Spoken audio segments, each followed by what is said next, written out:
प्राध्यापक लक्ष्मणराव ढोबळे, सुधाकरपंत परिचारक यांच्या पाठोपाठ आता मोहिते पाटील बाहेर पडल्यामुळे सोलापूर जिल्ह्यातील राष्ट्रवादीच्या अस्तित्वावरच प्रश्नचिन्ह निर्माण झालाय। त्याचा हा विशेष वृत्तांत। राष्ट्रवादी काँग्रेस पक्षाची स्थापना 1999 साली करण्यात आली। तत्पूर्वी काँग्रेस पक्षातून राष्ट्रीय कार्यकारिणीने खासदार शरद पवार यांना 6 वर्षांसाठी बडतर्फ केलं होतं। त्याच क्षणी जिल्ह्यातून पहिल्यांदा शरद पवार हेच माझं दैवत म्हणून प्राध्यापक लक्ष्मणराव ढोबळे पक्षातून बाहेर पडले होते।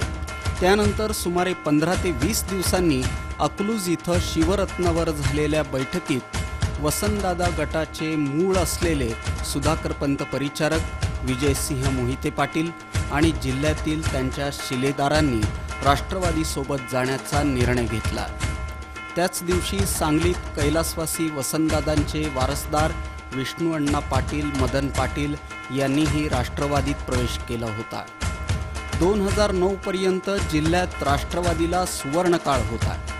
ग्रामपंचायतीपासून सोलापूर महानगरपालिका वगळता सर्वच सत्तास्थानं राष्ट्रवादीच्या ताब्यात होती। मात्र सन 2009ला मतदारसंघ पुनर्रचनेनंतर विजयसिंह मोहिते पाटील यांना पंढरपूरच्या विधानसभा मतदारसंघातून निवडणुकीसाठी उतरवण्यात आलं आणि दादांचा पराभव झाला। तिथूनच जिल्ह्याच्या राष्ट्रवादीला गटबाजी आणि अंतर्गत कलहाचं ग्रहण लागलं।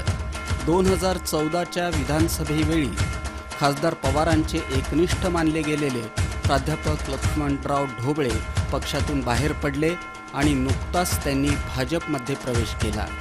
तर ज्येष्ठ नेते सुधाकरपंत परिचारक यांनी 2014च्या विधानसभा निवडणुकीपूर्वीच राष्ट्रवादीपासून फारकत घेत 2014च्या निवडणुकीत परिचारक गटानं भाजपसोबत उडी घेतली होती।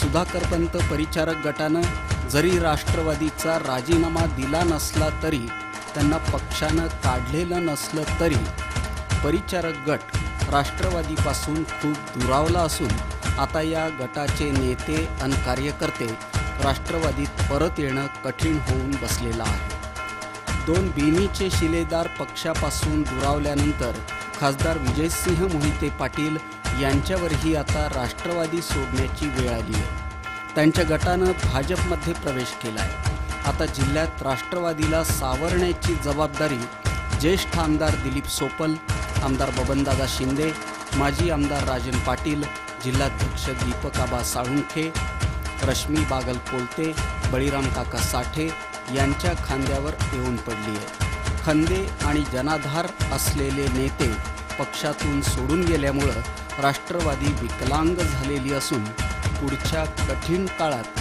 पक्षाची वाटचाल कशी राहते याकडेच आता जिल्ह्यातील राजकीय वर्तुळाचं लक्ष लागून आहे। हे वृत्त संकलित केलं विशेष प्रतिनिधी उमेश कोळेकर यांनी।